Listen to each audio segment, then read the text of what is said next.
was just told that I was just told that if I speak for 2 or 3 hours, that'll be a little bit too much, so I'll keep it short.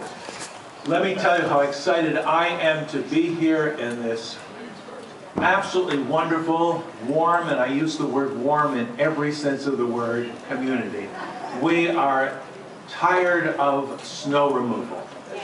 Yes, and yay all the way down the line. And it is nice to be in a warm community, a friendly community. Everyone we have met so far has been so welcoming. We have looked around and seen so many opportunities in terms of culture, in terms of restaurants, in terms of things that we don't have in the backwoods of Western Maryland, where we're coming from. I think this will be a great opportunity for us, and I hope I can bring some of the years, may I say decades of experience I have in teaching Jewish things, in leading Jewish services, and expressing that kind of Jewish commitment that keeps me going, to share that with you and hopefully tap into that absolutely fantastic heritage which we have. I'm going to keep it short, but I have always felt that every day of my life, if I don't learn something new, it is a wasted day.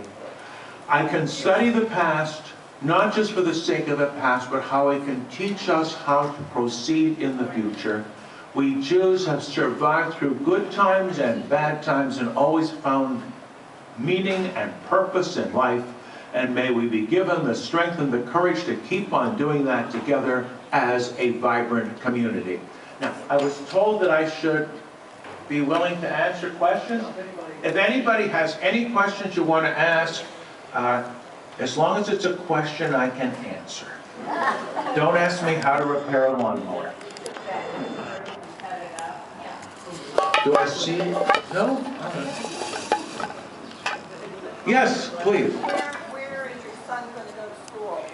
Now, we're not completely sure yet because there's a bit of a confusion as to whether we're in the house we're looking at. And we haven't signed the lease yet. There's still some paperwork that has to be completed. It would either be in the Sarasota Middle School or the Brookview, which is it? Brookside Middle School. And either one, he will be in 8th grade, either one I think we could be happy with.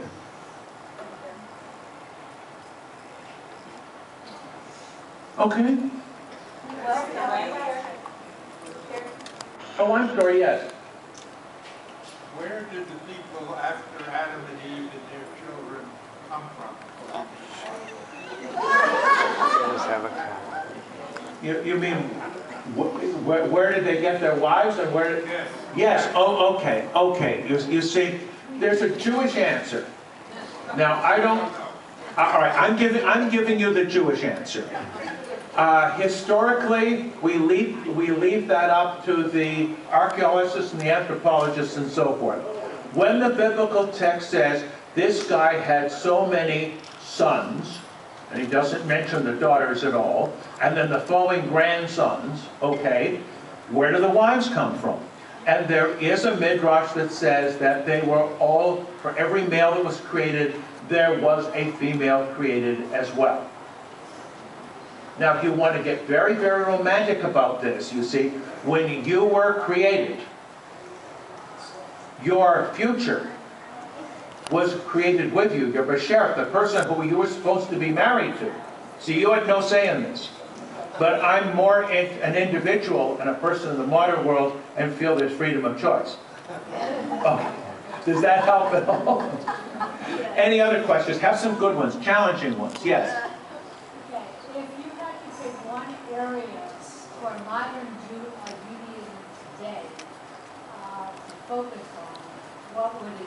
Or maybe the top 3 if you want to go first. What is the most important thing that we as Jews today have to deal with as far as Judaism? Okay, we have to be able to live our tradition, our heritage, what we have inherited, however we interpret it, and at the same time be part of the modern world.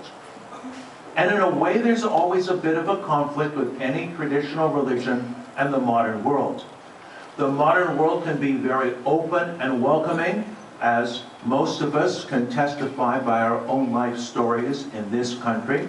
It can also be very threatening, as the history of the Jews in the 20th century has shown us. And how can we be loyal to our traditions? How can we pass our tradition on to the next generation without living in the 18th century? And by that I mean, even if you want to live a Hasidic way of life, and I don't think we're saying that, but even so, they too are living in the modern world because they'll use computers. How can we use modern science, modern technology, and use that to help us express ourselves and make our lives meaningful? That's a very broad and general thing. And my interest in Jewish history, and primarily modern Jewish history, is how to deal with all those conflicts. How can I at the same time feel myself to be, however faithfully or otherwise, an heir of my grandparents and my great-grandparents, while at the same time, my understanding of Judaism, and I wrote this on this piece about myself, is so different from my great-grandfather's. My mother used to tell me that her grandfather, my great-grandfather, after whom I was named, would have been very proud of me. And I said, no, he wouldn't. What do you mean? Well, he was one of those old-fashioned, very religiously observant Russian Jews who probably didn't even know what Reform Judaism was. He didn't know what conservative Judaism was either. But I feel I have taken what I have inherited, made it part of the modern world, and thereby kept it alive. What else do you want to know? Okay, I see a hand. Yes? Have you been to Israel often, or your time in Israel? Okay, not often enough, but I'll tell you what my morning ritual is like. Again, we live in the modern world. I look at Israeli newspapers online every morning. Okay? I am very connected with what is going on in Israel. All the successes and all the challenges and all the issues that I don't know if there'll ever be an easy solution. I have felt very, very at home there. I feel it is next to impossible for a Jew outside of Israel not to relate to Israel, because even if you don't want to, that's a negative relationship, and that's a relationship too. But that's not me. That's not me. I feel a very close connection. Yes? Do you have any thoughts on how to attract new members and younger members to really keep our temple going? Yes, I do, but I can't offer any easy solutions. And I'll tell you what I mean by that. In every community I have served, there's been an effort to reach out to people. And sometimes the people you think are the obvious ones, they feel so comfortable in a synagogue community, and for whatever reason, you're never going to reach them. Which isn't true, because sometimes you think you never will, and then out of nowhere they come back. You try to be warm, and you try to be friendly, and you try to get them to accept you perhaps on a different level. Not driving people crazy, come to services or what have you, but I've found to establish a personal rapport. Can't offer a list of successes, but in Cumberland, Maryland, a lot of the unaffiliated people knew me quite well. And that's a step in the right direction. And when people come, I said this, if you know of people who are here for an event or a service for the first time, bring them over to meet me. Establish the comfort level. Let them know what we have to offer. Let them know that we're not just here going through a boring routine. Maybe they had a nightmarish experience in Hebrew school when they were kids, but it doesn't have to be that way today. Yeah. Do I see a hand somewhere? Yes? Could you talk about your view of your involvement with the greater community? Yeah. I would like to be as involved as humanly possible, putting, of course, the congregation first. I'll just use my most recent community as an example. I have served on all kinds of boards of committees. I was a trustee of the Public Library Board. I was the president of the Clergy Association. I think we couldn't figure out whether it was for 8 or 9 years.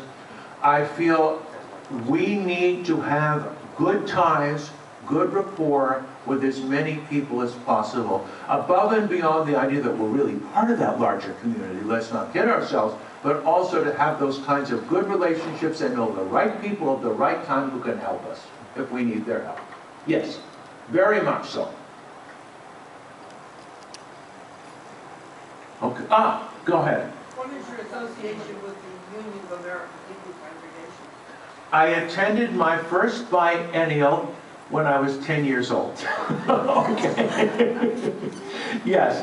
I have, the last biennial I attended, in other words, it's a strong connection. The last biennial I attended, they did some sort of survey, and here's a dinner where there's 5,000 people in the room for Erev Shabbat dinner. I have the seating plan, not name by name, but group by group, of how this hotel managed to accommodate 5,000 people. I'm glad I didn't have to arrange that. And they did sort of like a hand-by-hand survey. How many people are here for the first time? How many for the second time? I haven't been to 25 of them, but I'll tell you I was up in the top percentage. I would like to be as involved as possible. I certainly know a lot of people in the national office, and when there used to be the regional offices, yes, very involved. Take advantage of everything they offer, and in return I've offered a fair amount in being a speaker and a presenter at regional and national conferences. And would you encourage the congregation to have involvement? I'm going to say, why not? I mean, take advantage of it. I'm not going to ask for a show of hands, but any of you who have been to the big biennials, it's an experience. People say they remember for the rest of their lives to be to a religious service with 5,000 people in attendance. It can be very exciting. There are some wonderful resources that we should not ignore. Yeah. Yes.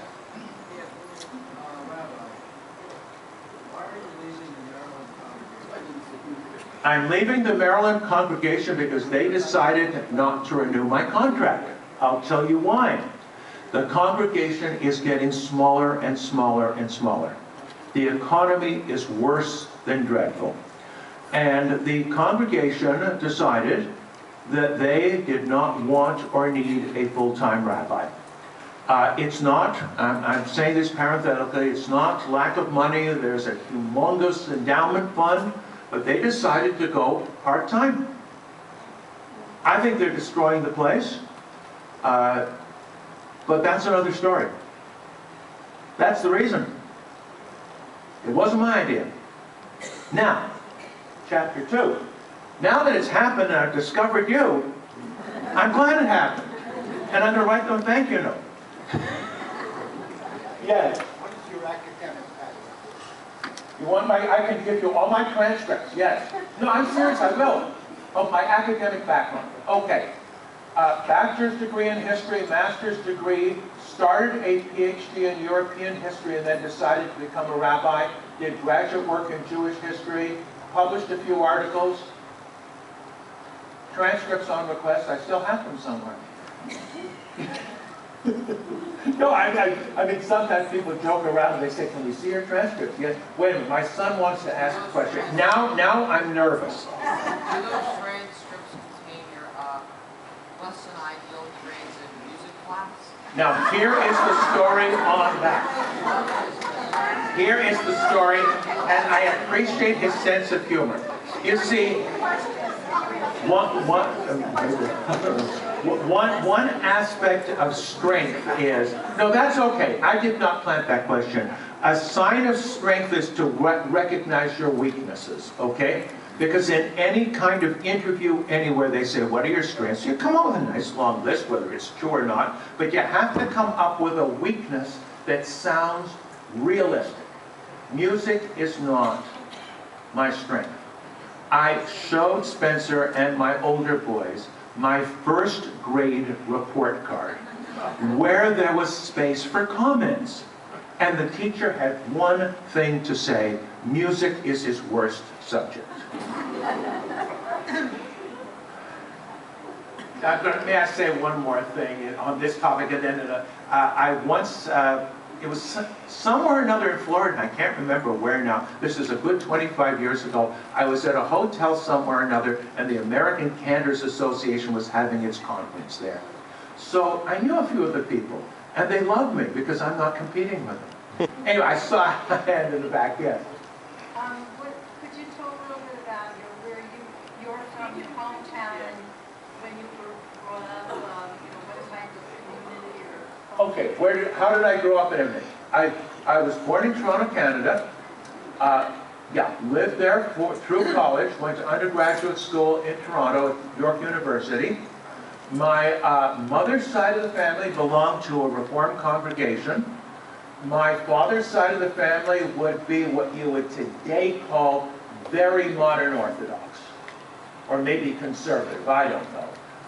They worked things out very, very well in more traditional variety of Reformed Judaism, but I saw all of it.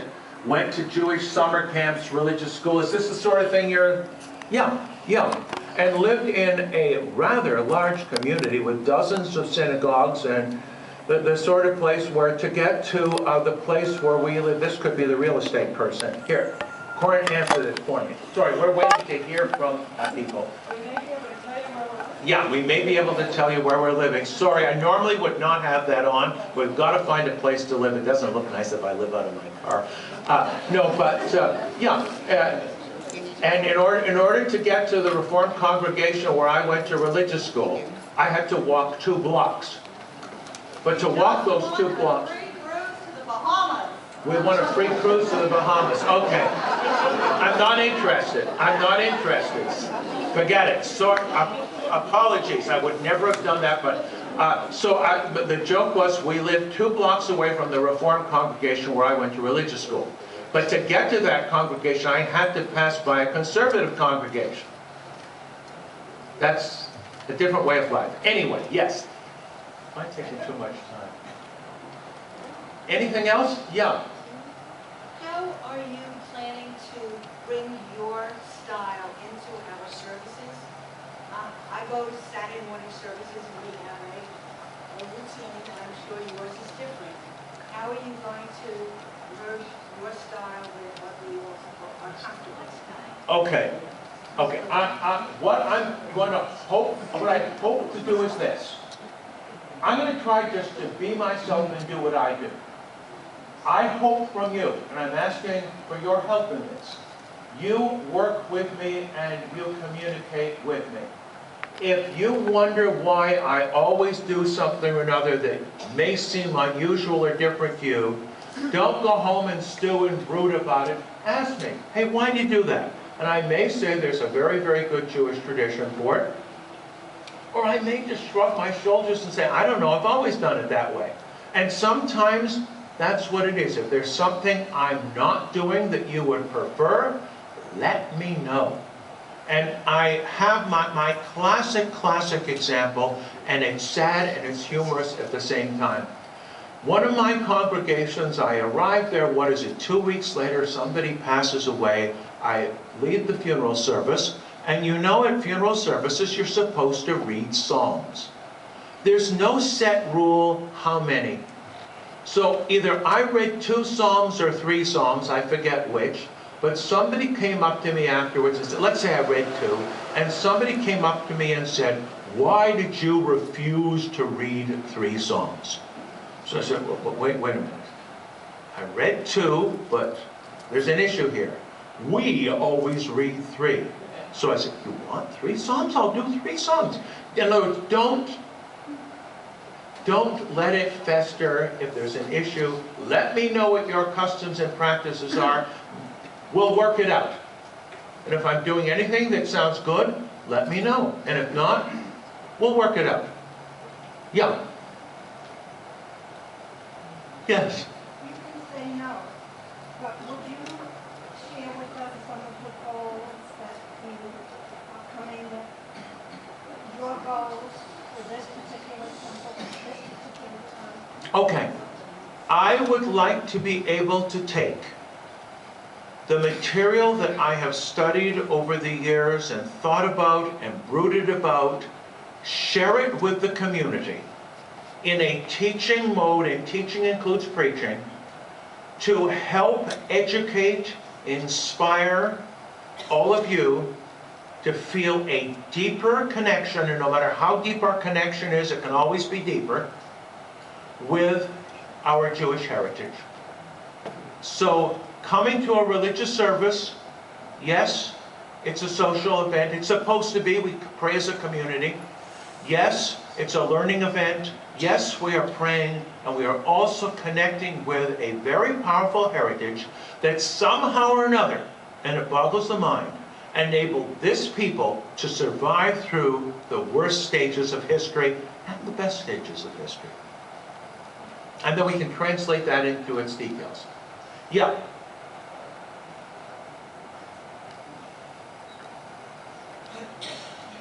Is that it?